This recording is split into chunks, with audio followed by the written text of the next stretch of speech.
রাসূলুল্লাহ গরীব মানুষ, রাসূলুল্লাহ ইয়তীম মানুষ, দেখে শুনে কেউ নিয়ে যেতে চায় না। সর্বশেষে গেলেন ভাগ্যবতী মহিলা হযরত হালিমাতুস সাদিয়া।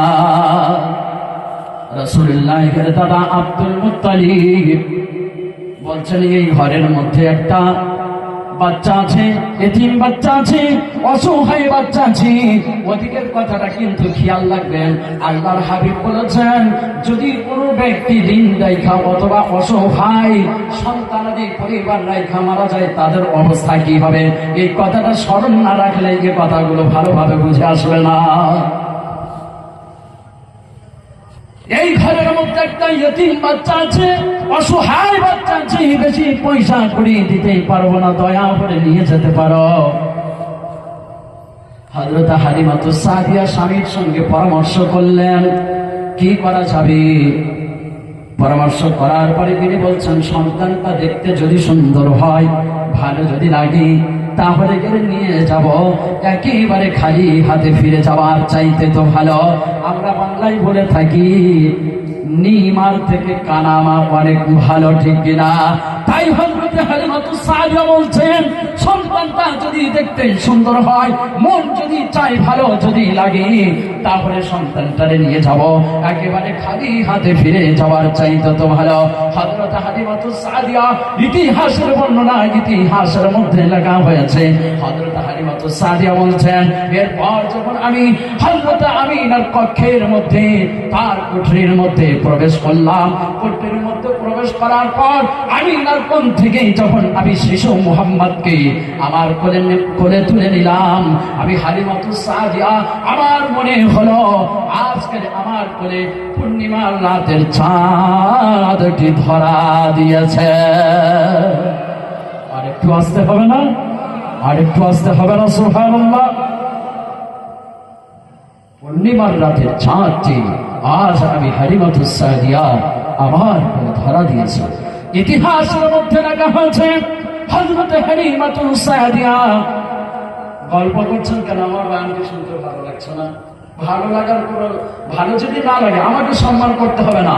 এর আগে আমি বলেছি, আমার কাছে, আমার পাশে শিক্ষকগণ আছেন, এনাদের মর্তবা, এনাদের মর্যাদা এত অধিক বলে বোঝাতে পারবো না।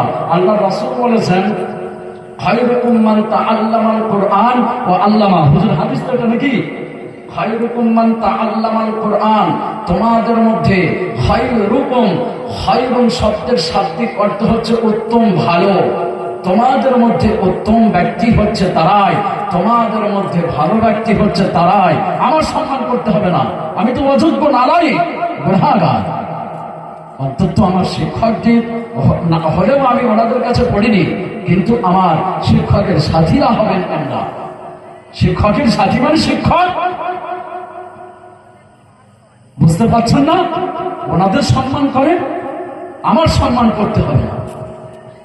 যে কথা বলছিলাম, খায়রুকুম, তোমাদের মধ্যে অধিক উত্তম, খালি উত্তম বলা হয়নি, অধিক উত্তম মান ওই সমস্ত ব্যক্তিরা, তাআল্লামা, তাআল্লামা ভাবে তাফাউল, তাআল্লামা ইয়াতাআল্লামু তাআল্লুমান, যারা কোরআনুল কারীম শিক্ষা করেছেন। মান তাআল্লামাল কুরআনা ওয়া আল্লামা, আল্লামা ভাবে তাফঈল, আল্লামা ইউআল্লিমু তাআলিমান, আল্লামা ইউআল্লিমু তাআলিমান, যারা শিখেছেন এবং শিখাচ্ছেন বা শিখাচ্ছেন বা শিখিয়েছেন, এটাই হচ্ছে তোমাদের মধ্যে উত্তম ব্যক্তি, অধিক উত্তম ব্যক্তি।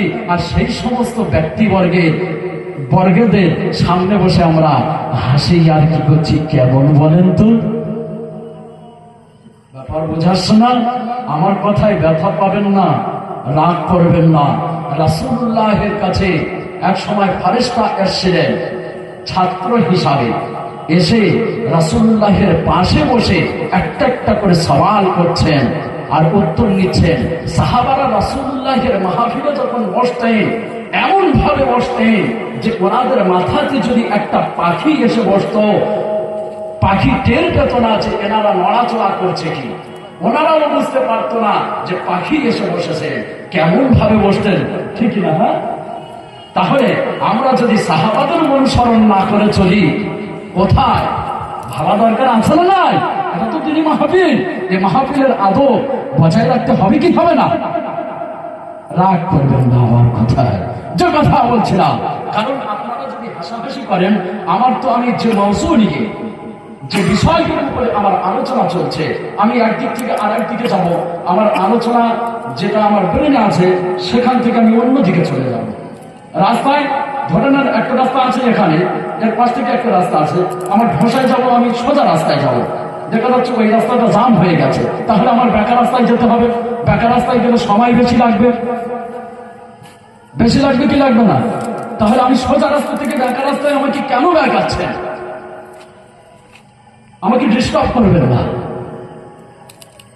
আমাকে সম্মান করতে হবে না।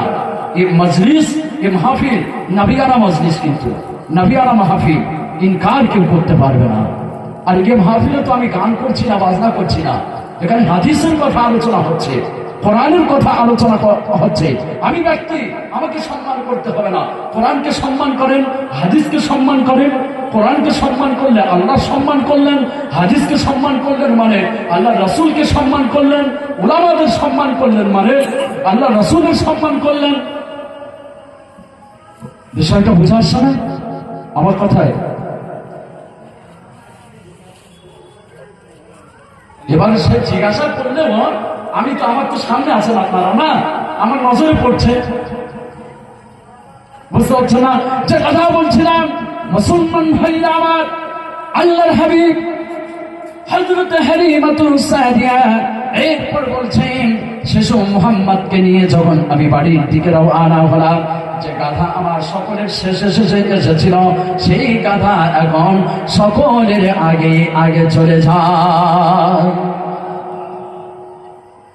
হালিমাতুস সাদিয়া বলছেন, শিশু মুহাম্মদকে নিয়ে যখন বাড়িতে গেলাম, যে বকরির, যে ছাগলের আমার অল্প পরিমাণে দুধ হতো, তার দুধ বেশি হতে আরম্ভ করলো।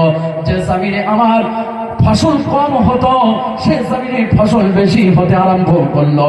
যে খেজুর গাছে আমার খেজুর কম হতো, সে খেজুর গাছে আমার খেজুর বেশি হতে আরম্ভ করলো। এমন করে রাসূলুল্লাহ 6টা বছর হযরত হালিমাতুস সাদিয়ার বাড়িতে কেটে গেলেন। 6 বছর যখন বয়স হয়ে গেল, মা আমিনার বাড়িতে পাঠিয়ে দিলেন। ইতিহাসের মধ্যে লেখা হয়েছে, মা আমিনার বাড়িতে এসে, মা জননীর বাড়িতে এসে রাসূলুল্লাহ প্রত্যহ ময়দানে খেলা দেখতেন, যেতেন। আর ঠিক সন্ধ্যার সময় রাসূলুল্লাহ ময়দান থেকে বাড়ি ফিরে আসতেন। কিন্তু একদিন রাসূলুল্লাহ ময়দান থেকে বাড়ি ফেরে না। মা আমিনা আর সহ্য করতে পারে না।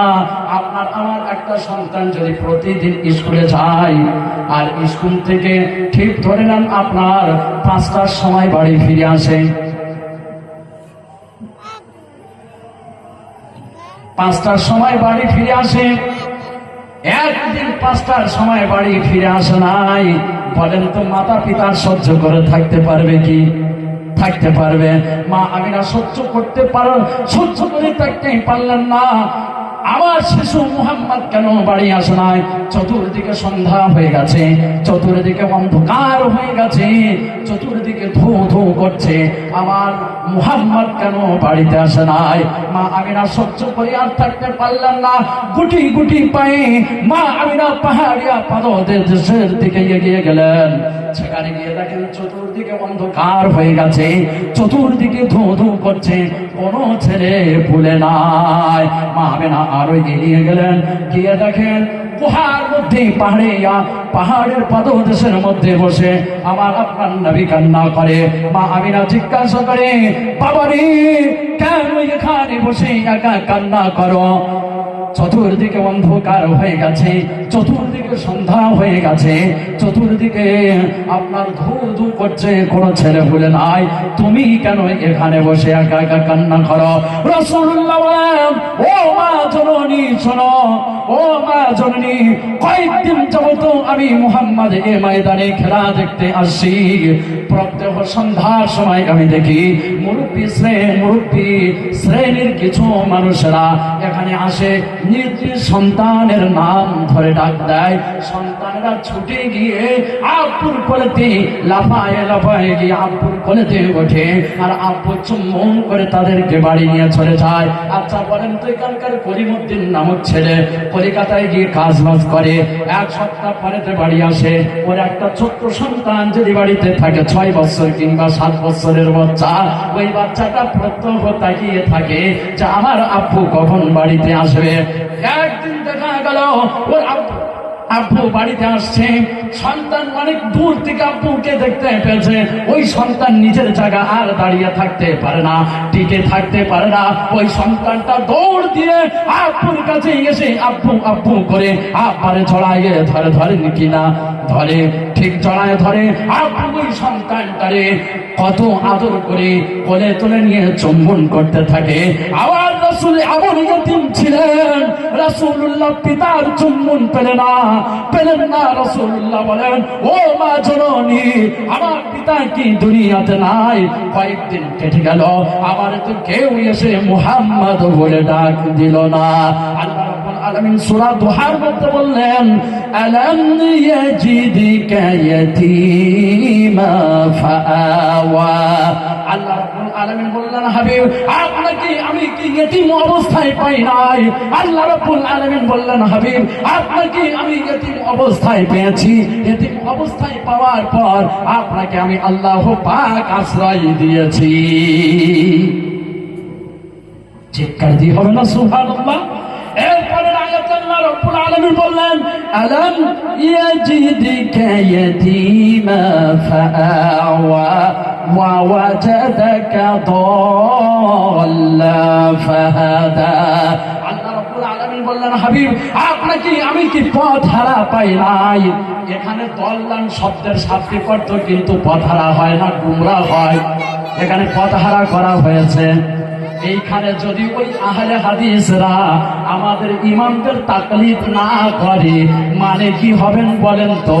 রাসূলকে ওরা গুমরাহ বলবে, নাউযুবিল্লাহি মিন যালিক, ঠিক কিনা?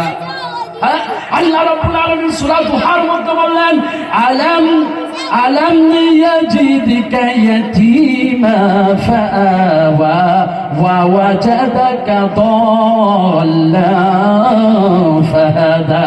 আল্লাহ বললেন, হাবিব আপনাকে আমি কি পথ হারা পাই নাই? আল্লাহ এটাই জানাতে চাচ্ছেন, হাবিব আপনাকে আমি পথ হারা পেয়েছি।